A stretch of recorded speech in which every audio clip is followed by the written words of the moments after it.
नमस्कार, भक्ति स्पिरिचुअल में आप सबका स्वागत है।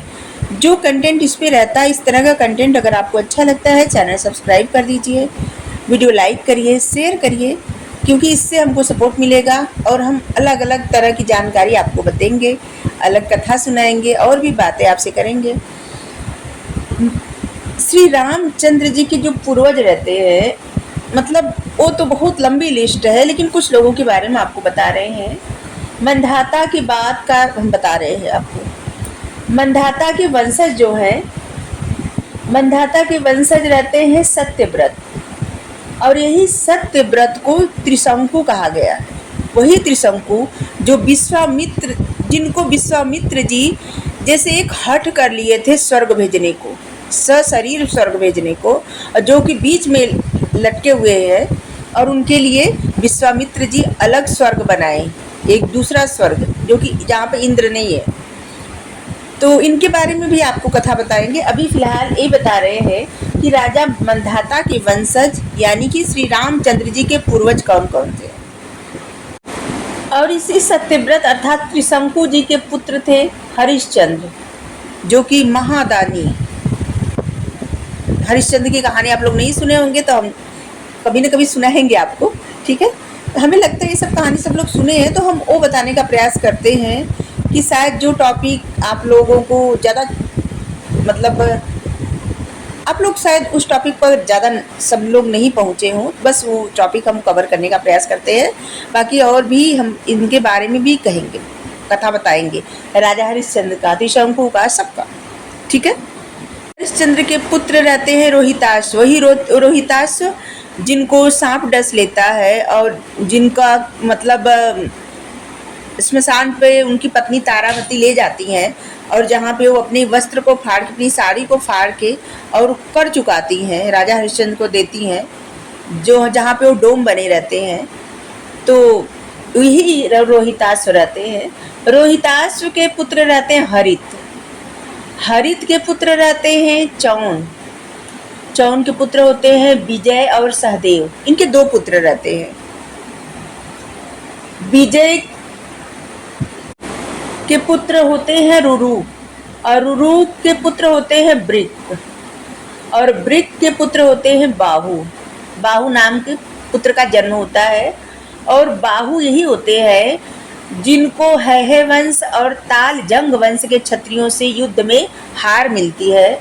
और ऐसी हार मिलती है कि यही जो है बाहु अपनी गर्भवती पटरानी को और भी अन्य रानियों को लेके वन को चले जाते हैं, और यहीं पे इनकी गर्भवती जो पटरानी रहती है, उसको उनकी जो और रानियां रहती हैं, जो उनकी सौत रहती हैं, उनको सौत, ऐसे लिखा गया है कि सौतिया डाह में उनको विष दे देती है पटरानी को, जिनको मतलब जो गर्भवती रहती हैं उन्हीं को विष दे दिया जाता है।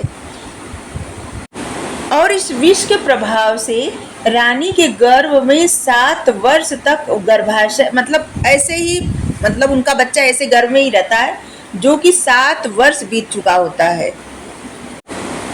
और वन में रहते रहते वृद्धावस्था तक आ जाते हैं, जो रहते हैं राजा बाहु, जो हारे रहते हैं। और जब वृद्धावस्था के कारण और ऋषि के मुनि के आश्रम के समीप आके उनकी मृत्यु हो जाती है राजा की।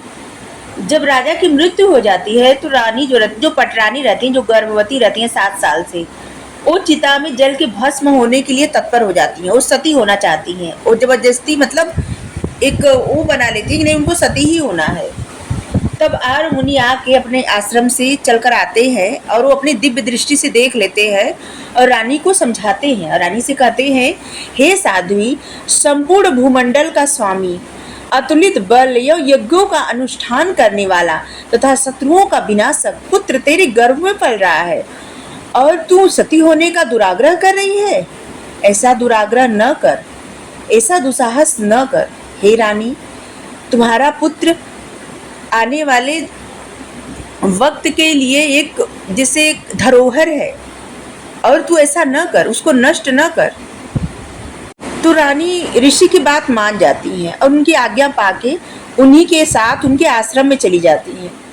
और कुछ दिनों के उपरांत, कुछ दिनों के बाद आश्रम में ही मतलब रानी को पुत्र पैदा होता है। गर मतलब विष से युक्त पुत्र। गर मतलब होता है विष। और जो पुत्र, जो बालक बहुत तेजस्वी रहता है, जो जन्म लेता है, और वो कौन रहते हैं? उनका वही रहते हैं राजा सगर। ये आर्य ऋषि के आश्रम में पैदा होते हैं और उनका जात, कर्म, संस्कार सब करने के बाद उनका नाम ऋषि ही रखते हैं सगर। और ऋषि ही उनका उपनयन संस्कार कराते हैं, वेद की शिक्षा देते हैं, शास्त्र की शिक्षा देते हैं, और भार्गव नामक अग्नेय अस्त्र की शिक्षा, ये सब जो आर्य मुनि ही इनको देते हैं और सब इनको समझाते, सिखाते, पढ़ाते हैं ये मुनि ही। और इन्हीं के संरक्षण में जो बालक सगर रहते हैं वो बड़े होते हैं।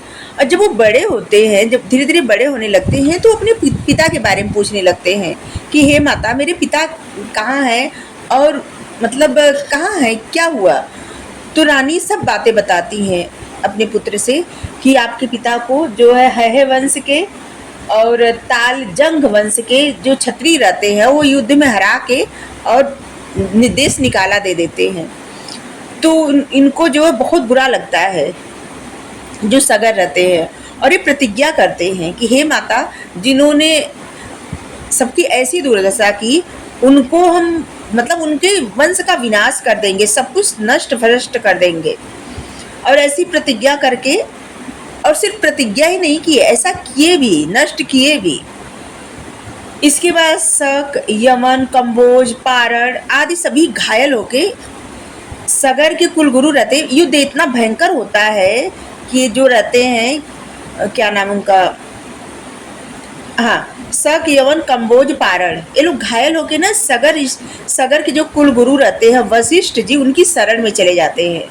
और उनकी शरण में जब जाते हैं तो उनसे ऐसे संरक्षण मांगते हैं। तो वशिष्ठ जी सगर से कहते हैं कि हे पुत्र, इन जीते जी मतलब जो मनुष्य डरा हुआ हो, ठीक है, अपने जान की भीख मांगता हो, वो जीते जी भी मरे हुए के समान होता है। तो वहीं पे वशिष्ठ जी कहते हैं सगर से कि हे पुत्र, इन जीते जी मरे हुए प्राणियों का पीछा क्यों करते हो? क्या लाभ है तुमको ऐसे प्राणियों का पीछा करने से? और समझाते हैं कि ऐसे मतलब जो अपने जान की भीख मांगते हैं, भागते हैं, उनका पीछा करने से कोई भी लाभ नहीं है, कुछ भी नहीं। जो खुद ही डरे हुए हैं, वो मरे हुए हैं। जो डर जाते हैं वो पहले ही आधा मर जाते हैं। तो वशिष्ठ जी ने कहा कि हे पुत्र, मुझे पता है तुमने प्रतिज्ञा की है, और उस प्रतिज्ञा को पूरी करने के लिए मैं तुम्हें एक स्वधर्म बताता हूँ, और एक स्वधर्म बताता हूँ, और अपने आप को बताते हैं कि मैंने स्वयं इनको दी जातियों और के संसर्ग से वंचित कर दिया है। राजा सगर ने वशिष्ठ जी की आज्ञा मान ली और उनका पीछा करना छोड़ दिए। तो जो प्रतिज्ञा किए रहते हैं उनको निभाते कैसे हैं? यवनों, सको, पलव, इन सब को न क्या करते हैं कि उनको अर्धमुंडित कर देते हैं, मतलब उनके आधा बाल मुड़ देते हैं, ठीक है, मतलब खत्म कर देते हैं, आधा बाल मुंडन कर देते हैं, और उनके भेष भी बदलवा देते हैं। और इन मतलब एक तरह से इन्होंने अपना स्वधर्म छोड़ दिया, इनका जो भी धर्म था, ऐसे हाल में तो इन्होंने अपना स्वधर्म छोड़ दिया। और इनकी स्वधर्म छोड़ने के कारण इनको ब्राह्मणों ने त्याग दिया। पहले क्या था ना, जिनको ब्राह्मण त्याग देते थे वो मतलब वो हर तरह से निर्वासित हो जाते थे, उनका जीवन कहीं का नहीं रहता था।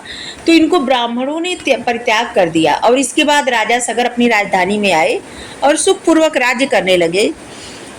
और आगे इन्हीं के जो वंशज रहते हैं ना, इनके 2 पुत्र रहते हैं, और आगे बहुत लंबी कहानी हो जाएगी क्योंकि हम थोड़ा थोड़ा आप बताना चाहते हैं। अगर आपको इतना कथा अच्छा लगा तो ज़रूर बताइएगा, इसके आगे और बताएंगे, ठीक है। Thank you so much. Radhe Radhe, Radhe Radhe, thank you.